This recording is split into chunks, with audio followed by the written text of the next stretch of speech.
कर रहे थे सेंट्रल बैंक के मॉनेटरी टूल्स, जिसमें हमने किया था quantitative methods of credit control. उसमें हमने बैंक रेट, रेपो रेट और रिवर्स रेपो रेट के बारे में डिस्कस किया था। आज हम बात करेंगे सीआरआर और एसएलआर के बारे में। तो before discussing CRR and SLR, let's discuss की व्हाट इज एनडीटीएल। एनडीटीएल क्या होता है? See, NDTL is net demand and time liability. Now what is liability? हर बैंक को की अपनी एक लायबिलिटी होती है और एसेट्स होते हैं। तो बैंक की लायबिलिटी क्या होती है?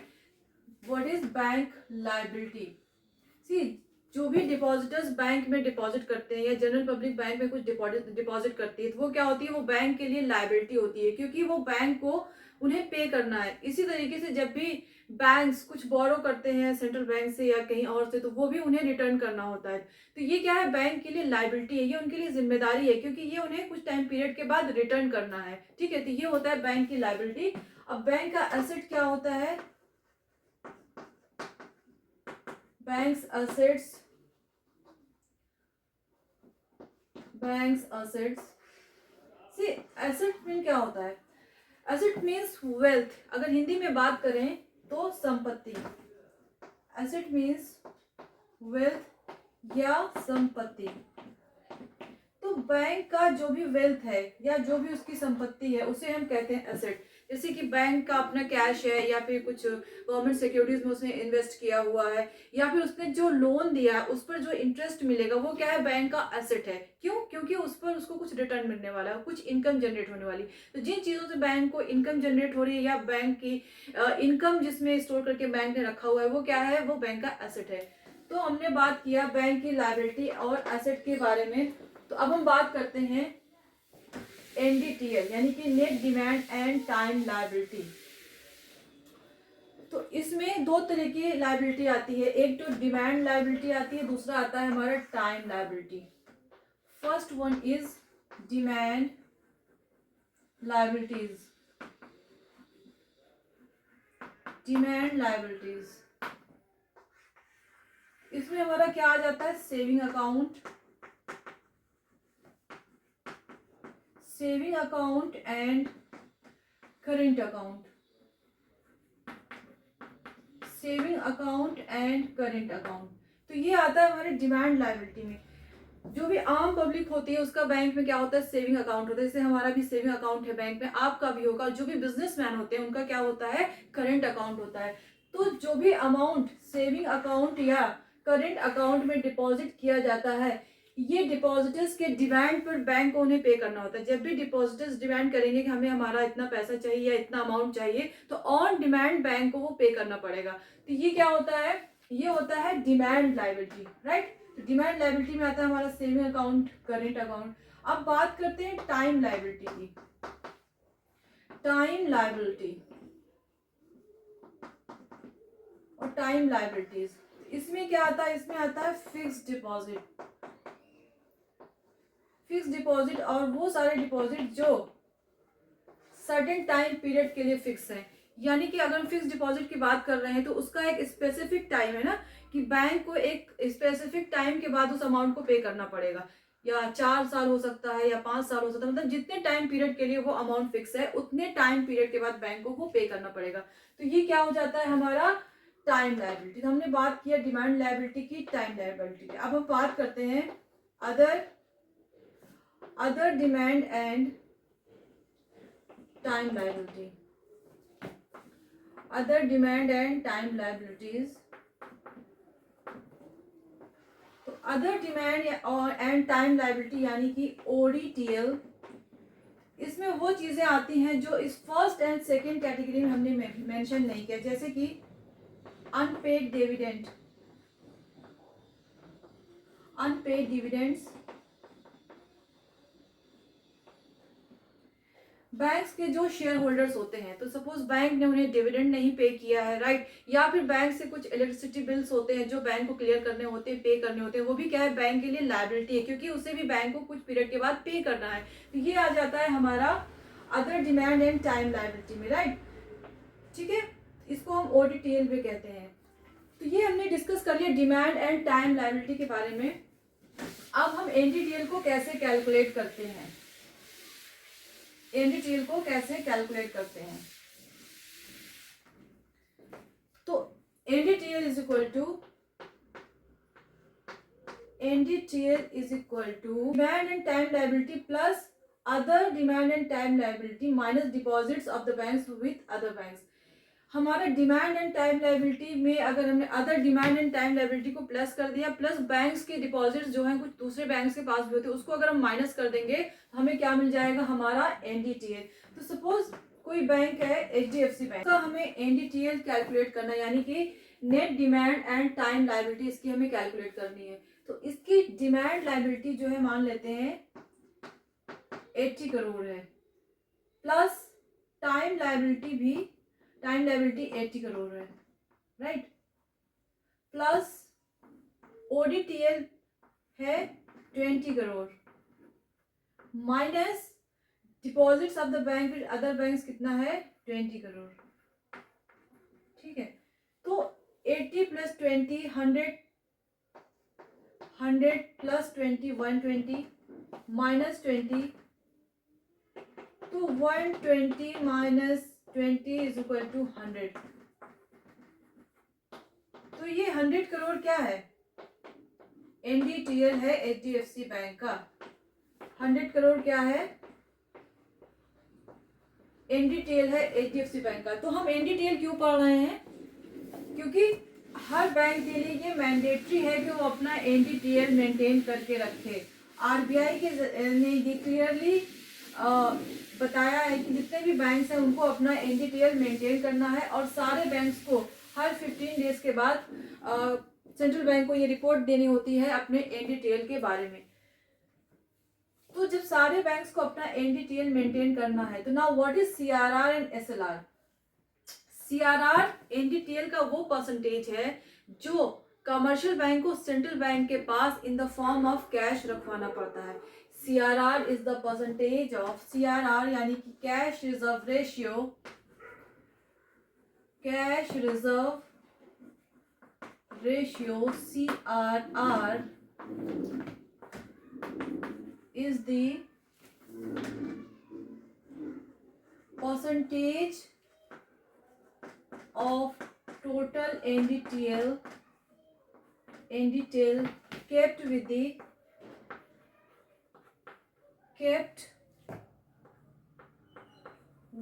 RBI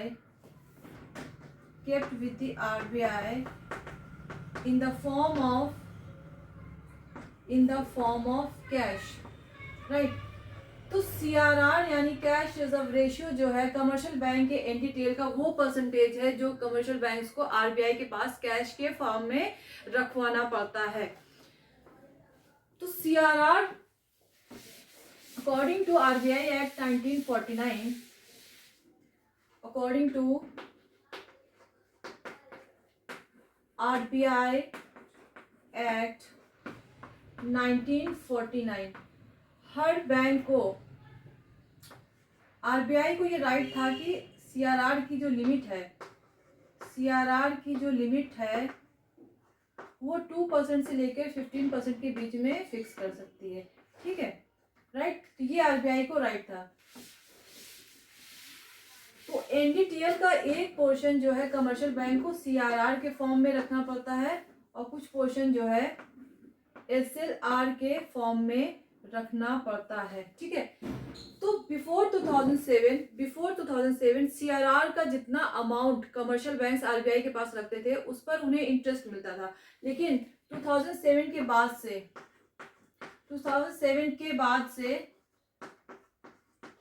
के बाद कमर्शियल बैंक्स को अपने सीआरआर पे कोई भी इनकम अर्न नहीं होती, यानी कि सेंट्रल बैंक उस सीआरआर के अमाउंट पे कमर्शियल बैंक से कोई भी इंटरेस्ट पे नहीं करते। ठीक है, ये याद रखिएगा। तो ये तो बात हो गई सीआरआर की। अभी हम डिस्कस करेंगे कि how central bank uses CRR to control inflation in the economy. अभी हम बात करते हैं एसएलआर की। एसएलआर यानी statutory liquidity ratio. Statutory liquidity ratio SLR क्या होता है? एसएलआर एनडीटीएल का वो परसेंटेज है जो कमर्शियल बैंक्स को अपने पास लिक्विड एसेट के फॉर्म में रखना पड़ता है। एसएलआर क्या है? SLR is the percentage of percentage of total NDTL which banks keep with them in the form of liquid asset.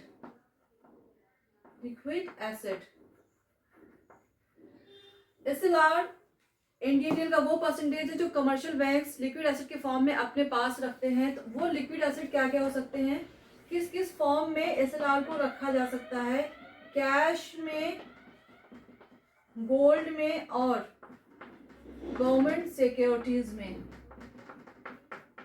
तो कमर्शियल बैंक SLR का जो अमाउंट है वो अपने पास कैश के फॉर्म में भी रख सकते हैं, गोल्ड के फॉर्म में भी रख सकते हैं और गवर्नमेंट सिक्योरिटीज के फॉर्म में भी रख सकते हैं। तो आरबीआई एक्ट 1949 के अकॉर्डिंग आरबीआई को ये राइट है कि वो CRR और SLR की लिमिट फिक्स कर सकता है। और SLR की लिमिट कितनी बताएगी, 3% से लेकर के 40%, ठीक है, 3% से लेकर 40% के बीच में रख सकता है। बाद में 2007 में इसमें मॉडिफिकेशन हुआ इस एक्ट में और उसके अकॉर्डिंग 0% से लेकर 40% के बीच में आरबीआई SLR की लिमिट को फिक्स कर सकती है। ये आपको याद रखना है, ठीक है। तो ये तो बात हो गई कि CRR और SLR क्या होता है ना। अब हम बात करेंगे कि CRR के थ्रू सेंट्रल बैंक इन्फ्लेशन को कैसे कंट्रोल करता है इकोनॉमी में, ठीक है। How to control inflation,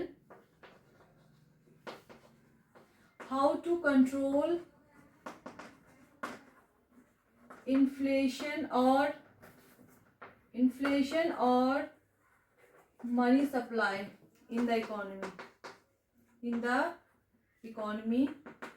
with CRR के through central bank money supply को या इन्फ्लेशन को कैसे कंट्रोल करता है। इन्फ्लेशन हमें पता है कि इन्फ्लेशन में क्या होता है, प्राइसेस बहुत ज़्यादा इंक्रीज होने लगते हैं। तो इसका रीज़न क्या है, जब भी मनी सप्लाई इकोनॉमी में बहुत ज़्यादा इंक्रीज हो जाती है ना, लोगों के पास पैसे ज़्यादा आ गए हैं, वो ज़्यादा डिमांड ज़्यादा कर रहे हैं, बट गुड्स एंड सर्विसेज की सप्लाई कम हो रही है। तो इस केस में क्या होगा, प्राइसेस इंक्रीज कर जाएंगे। तो इकोनॉमी में प्राइस इनस्टेबिलिटी हो जाती है। प्राइस इनस्टेबिलिटी यानी कि बहुत ज़्यादा इन्फ्लेशन आ जाता है इकोनॉमी में। इस चीज़ को मैनेज करने के लिए आरबीआई क्या करता है, CRR को यूज़ करता है। इस केस में क्या हो जाएगा, CRR की लिमिट को रेज कर देगा, यानी कि जितना परसेंटेज कमर्शियल बैंक को आरबीआई के पास in the form of cash रखवाना है उस लिमिट को रेज कर देगा। अगर अभी 4% हो सकता है वो 5% कर दे। इससे क्या होगा कि कमर्शियल बैंक्स के पास जो एक्सेस फंड है या एक्सेस मनी है वो कम हो जाएगी, जिससे कि वो क्रेडिट क्रिएट करते हैं। कमर्शियल बैंक्स क्या करते हैं, कस्टमर्स को लोन देते हैं, बिजनेसमैन को लोन देते हैं, इन्वेस्टर्स को लोन देते हैं, जिससे क्या होता है वो इकोनॉमी में इन्वेस्ट करते हैं और इकोनॉमी में मनी सप्लाई इंक्रीज हो जाती है। तो जब CRR की लिमिट को रेज कर दिया जाएगा, कमर्शियल बैंक्स की लेंडिंग कैपेसिटी कम हो जाएगी, उनके पास कम फंड बचेंगे, कम रिसोर्स बचेंगे, जिससे कि वो लोन एडवांस कर सके बिजनेसमैन या इन्वेस्टर्स को। तो इस तरीके से आरबीआई इन्फ्लेशन की सिचुएशन में CRR को यूज करता है। अगर डिफ्लेशन है, इन्फ्लेशन की जगह डिफ्लेशन है, तब क्या करेगा, तब CRR की लिमिट को कम कर दिया जाएगा, CRR की लिमिट को रिड्यूस कर दिया जाएगा। CRR की लिमिट कम कर दिया, इसका मतलब कि कमर्शियल बैंक्स को अपने रिसोर्स का, अपने मनी का कम परसेंटेज, अपने NDTL का कम परसेंटेज आरबीआई के पास in the form of cash रखवाना पड़ेगा। उनके पास ज्यादा रिसोर्सेज अवेलेबल होंगे, ज्यादा फंड अवेलेबल होंगे, इससे ज्यादा वो क्रेडिट क्रिएट कर सकते हैं, इकोनॉमी में मनी सप्लाई इंक्रीज होगा और डिफ्लेशन को ओवरकम किया जा सकता है। ठीक है, तो इस तरीके से CRR को इन्फ्लेशन और डिफ्लेशन में यूज किया जाता है। बात करते हैं SLR। SLR की क्या रिक्वायरमेंट है, व्हाट आर द रीजन क्या है, SLR को मेंटेन करने की जरूरत क्यों पड़ती है। SLR को मेंटेन करना पड़ता है बैंक को अपने सेफ्टी के लिए, यानी अपने लिक्विडिटी को मेंटेन करने के लिए, बैंक्स जो हैं SLR को मेंटेन करते हैं। जो कमर्शियल बैंक्स की जो डिपॉजिटर्स की डेली विड्रॉल की जो रिक्वायरमेंट होती है, डेली विड्रॉल, जैसे कि हमने मनी डिपॉजिट किया है, ठीक है, हमने कुछ मनी कमर्शियल बैंक किसी बैंक पे डिपॉजिट किया, अब हमें अपना मनी विड्रॉ करने जाना है, तो इसलिए कमर्शियल बैंक्स जो होते हैं कुछ अमाउंट SLR का अपने पास मेंटेन करके रखते हैं इन the form of liquid asset के, जब भी डिपॉजिटर्स की रिक्वायरमेंट हो तो वो अपने डिपॉजिटर्स की रिक्वायरमेंट को फुलफिल कर सकें। दूसरा ये होता है कि जब भी कोई इमरजेंसी होती है, इमरजेंसी या बैंक रन हो जाता है, कभी कभी क्या होता है इकोनॉमी में रूमर्स हो जाता है कि अच्छा कोई बैंक है जो बैंकरप्ट होने वाला है, दिवालिया होने वाला है, तो सारी पब्लिक दौड़ पड़ती है ना कि हमें हमारा पैसा चाहिए, है ना। तो इस सिचुएशन में अगर बैंक के पास उसका अपना लिक्विड एसेट होगा, तो अपने डिपॉजिटर्स की डिमांड को फुलफिल कर सकती है, ठीक है। इसीलिए SLR को मेंटेन करके रखा जाता है। और रीजन इसके ये हो सकते हैं कि हमें पता है कि SLR जो है किस किस फॉर्म में मेंटेन किया जा सकता है, कैश के फॉर्म में, देन गोल्ड के फॉर्म में, देन गवर्नमेंट सिक्योरिटीज के फॉर्म में, तो जब बैंक CRR का अमाउंट सेंट्रल बैंक के पास रखते हैं तो उन्हें उस पर कोई इनकम जनरेट नहीं कर पाते, कोई इनकम अर्न नहीं होती, क्योंकि उस पर उन्हें कोई इंटरेस्ट नहीं मिलता। लेकिन जब भी बैंक्स SLR के फॉर्म में अपना कैश रखते हैं, कैश के फॉर्म में या गोल्ड के फॉर्म में या गवर्नमेंट सिक्योरिटीज के फॉर्म में, तो एक तो उन्हें उस पर इनकम इंटरेस्ट अर्न कर सकते हैं, दूसरा जब भी उन्हें फंड की रिक्वायरमेंट होती है वो गवर्नमेंट सिक्योरिटीज को सेल कर सकते हैं, गवर्नमेंट सिक्योरिटीज को मार्केट में सेल कर सकते हैं और इजिली फंड को रेज कर सकते हैं। तो उनके लिए ये सोर्स ऑफ इनकम भी है, ठीक है। SLR को मेंटेन करना सोर्स ऑफ इनकम भी है। गोल्ड है उनके पास, गोल्ड में उन्होंने अपना वेल्थ स्टोर करके रखा हुआ है, जब भी फंड की रिक्वायरमेंट है वो जाके इजिली उसको इकोनॉमी में कैश करा सकते हैं, ठीक है। तो ये उनके लिए सोर्स ऑफ इनकम भी है, गवर्नमेंट सिक्योरिटीज में इन्वेस्ट करना, गोल्ड में इन्वेस्ट करना, ठीक है। तो उनके लिए क्या है, ये सोर्स ऑफ इनकम है, ठीक है। तो ये रीजन है SLR को मेंटेन करने की। प्लस इसके अलावा SLR से भी इकोनॉमी जो है इन्फ्लेशन, सेंट्रल बैंक जो है इकोनॉमी में इन्फ्लेशन या डिफ्लेशन को कंट्रोल करती है, ठीक है।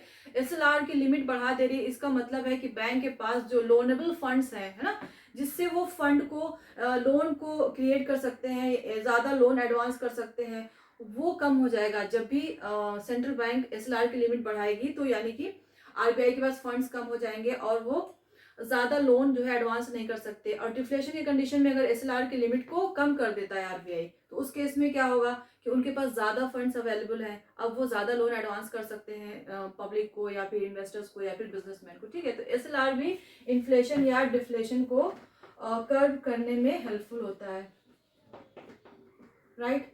तो ये क्लियर है आई थिंक आपको। तो हमने क्या डिस्कस किया, हमने बात की NDTL के बारे में, ठीक है, फिर हमने बात किया CRR और SLR के बारे में। तो आई होप ये आपको क्लियर हुआ होगा। So that's all for today, thank you very much.